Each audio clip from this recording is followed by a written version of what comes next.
नमस्कार दोस्तों। आज फिर से हम केजरीवाल जी का किस्सा लेके आपके सामने हाजिर हुए हैं। किस्से बहुत सारे हैं, एक के बाद एक किस्सा है। केजरीवाल जी तो कोर्ट में ही खड़े रहते हैं या उनकी सरकार का कोई नुमाइंदा कोर्ट में खड़ा ही रहता है। उनका हर काम के लिए कोर्ट है, सुप्रीम कोर्ट है। और अब ये मामला है आरआरटीएस का, जो रैपिड रेलवे है। तो रैपिड रेलवे के अंदर और भी दूसरे स्टेट हैं, क्योंकि दिल्ली से और दूसरे जो नेबरिंग स्टेट हैं, सैटेलाइट टाउन हैं, वहाँ पे जाएंगी। इसमें हरियाणा भी है, यूपी भी है, राजस्थान भी है। और इन सब लोगों को जिसके एरिया में जितनी दूरी के लिए आरआरटी जाएगी उतनी दूर तक के उसको पैसे देंगे। आधा पैसा वो राज्य सरकार देती है और आधा पैसा केंद्रीय सरकार देती है। अब जो दिल्ली की देनदारी थी आरआरटी में, वो दिल्ली ने नहीं दी, हरियाणा ने दे दी, यूपी ने दे दी, राजस्थान तक ने दे दी। परंतु श्रीमान केजरीवाल जी ने अपना हिस्सा नहीं दिया, और उनका हिस्सा इतना ज़्यादा बड़ा भी नहीं है, क्योंकि ये आरआरटीएस की शुरुआत दिल्ली से है। तो इसलिए केजरीवाल को भी इसमें पैसा देना है, ये एक बाध्यता है।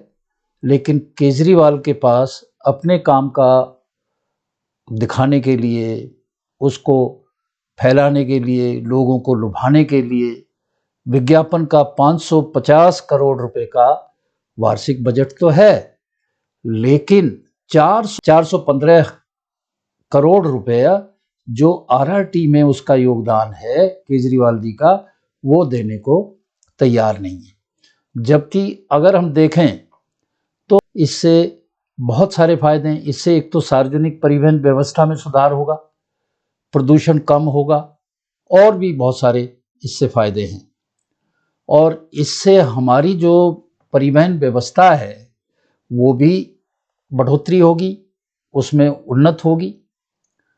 परंतु केजरीवाल साहब ने काफ़ी समय से पैसे नहीं दिए। उत्तर प्रदेश में रहने वालों ने, उत्तर प्रदेश सरकार ने हिस्सा दे दिया, राजस्थान ने भी अपना पैसा दे दिया, हरियाणा ने भी अपना पैसा दे दिया।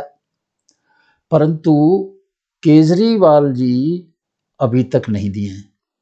सुप्रीम कोर्ट ने केजरीवाल सरकार से कहा कि अगर आपके पास पैसा नहीं है तो आपका टैक्स कलेक्शन कितना है उसका जरा हिसाब बताएं।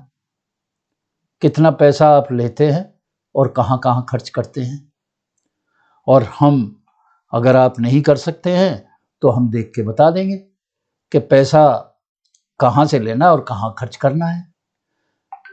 आपके पास में 5,000 करोड़ रुपया पीछे के बचे, और उसमें से भी 415 करोड़ रुपए आप नहीं दे पाए। सुप्रीम कोर्ट ने कहा कि आप विज्ञापन का जो बजट है 550 करोड़ रुपए, वो आपके लिए महत्वपूर्ण है। और ये जो प्रोजेक्ट जिससे आम आदमी को उसकी परिवहन की जो आवश्यकताएं हैं वो पूरी होंगी, और जो लोग आते हैं रोज और जाते हैं उनके लिए दिल्ली जैसे शहर में वो आसानी से अपने जगह पे पहुंच पाएंगे। ये आपके लिए ज़रूरी नहीं है। और फिर पब्लिक ट्रांसपोर्ट से पॉल्यूशन भी घटता है, क्योंकि अगर आदमी अपनी निजी वाहन से आए तो उससे पॉल्यूशन ज़्यादा होता है।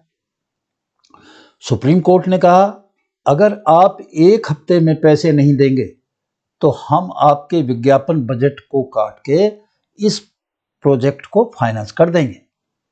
उनकी ओर से जो वकील पेश हुए, अभिषेक मनु सिंघवी साहब, वो तो पिछली कई सुनवाइयों से सुप्रीम कोर्ट को आश्वस्त कर रहे थे, और जो उनका आश्वासन है एक के बाद एक हो रहा था। जब सुप्रीम कोर्ट में 1 हफ्ते बाद फिर दोबारा वकील साहब आए तो सुप्रीम कोर्ट ने उनसे कहा आरआर प्रोजेक्ट के लिए योगदान देने के लिए हमें सरकार का हाथ मरोड़ना पड़ेगा। आसानी से तो यदि ऐसे को देने के लिए बाध्य हैं। इसके ऊपर उन्होंने कहा कि हमने कुछ पैसा दे दिया है, तो इसके ऊपर सुप्रीम कोर्ट ने कहा कि कुछ नहीं, ये टेक्निकल कंप्लायंस है, पूरा पैसा दें, आपको बहुत देरी हो चुकी है और स्टेट दे चुके हैं, आप क्यों नहीं देते हैं?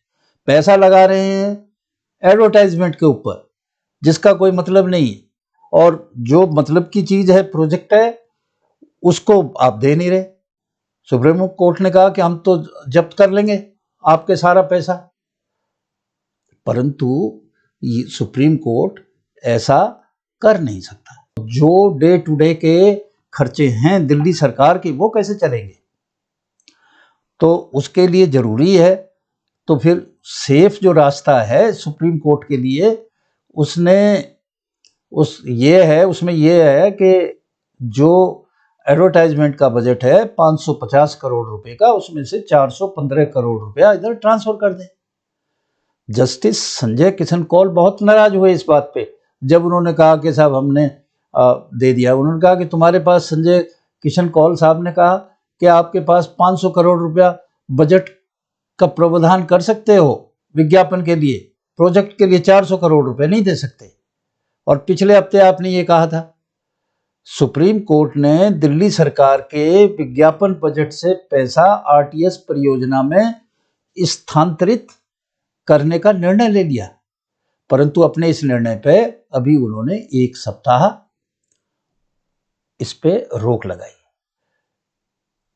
1 हफ्ते के लिए उन्हें 415 करोड़ रुपए 1 हफ्ते में उन्हें देना पड़ेगा, और अगर नहीं दिया तो फिर सुप्रीम कोर्ट अपने आप उन पैसों को भेज देगा उस प्रोजेक्ट में। ये बड़ी अजीब सी बात है। अगर राज्य सरकार, दिल्ली सरकार ऐसी कामों के लिए भी सुप्रीम कोर्ट को ये सब कहना पड़े, तो काहे की तो ये सरकार है जो उन्नति दिखाती है। ये दिल्ली सरकार, केजरीवाल की सरकार को क्या दिल्ली के लोगों का हित समझ में आता है, या एडवर्टाइजमेंट ही आता है? हर चीज के लिए प्रेस कॉन्फ्रेंस करते हैं, छोटी छोटी बात के लिए प्रेस कॉन्फ्रेंस कहेंगे कि साहब ऐसे हुआ वैसे हुआ, हर रोज ही कोर्ट में खड़े रहते हैं। अब सुप्रीम कोर्ट ने अगली सुनवाई की जो तारीख दी है वो 7 दिसंबर दी है। अगर 7 दिसंबर तक इन्होंने नहीं किया तो फिर गड़बड़ हो जाएगी। अब हर चीज के लिए सुप्रीम कोर्ट में खड़े हुए हैं श्रीमान जी, चाहे सर्विस मैटर है, चाहे एलजी के साथ है, हर रोज कुछ ना कुछ मैटर इनका जो है सुप्रीम कोर्ट में होता है। ऐसे सरकार नहीं चलती। ये बड़ी अजीब बात है कि जहां पैसा खर्च करना चाहिए वहां पे पैसा खर्च हो नहीं रहा है, जहां नहीं करना चाहिए, जहां पैसा खर्च करने से कुछ भी जनता को फायदा नहीं होता। अगर एडवर्टाइजमेंट पे पैसा खर्च हो रहा है तो जनता को क्या फायदा होगा इससे? परंतु प्रोजेक्ट में लगेगा तो फायदा होगा।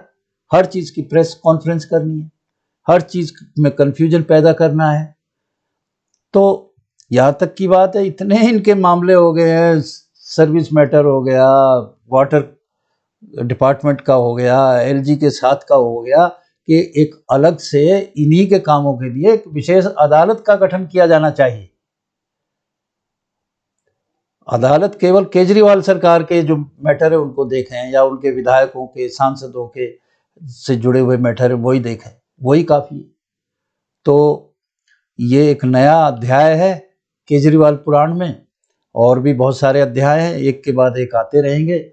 मैं बार बार सोचता था कि केजरीवाल पे बात ना करूं, परंतु हर रोज इस तरह की चीजें हो रही है कि मजबूरी में बार बार केजरीवाल पुराण का कोई ना कोई अध्याय पढ़ने मुझे आना पड़ता है।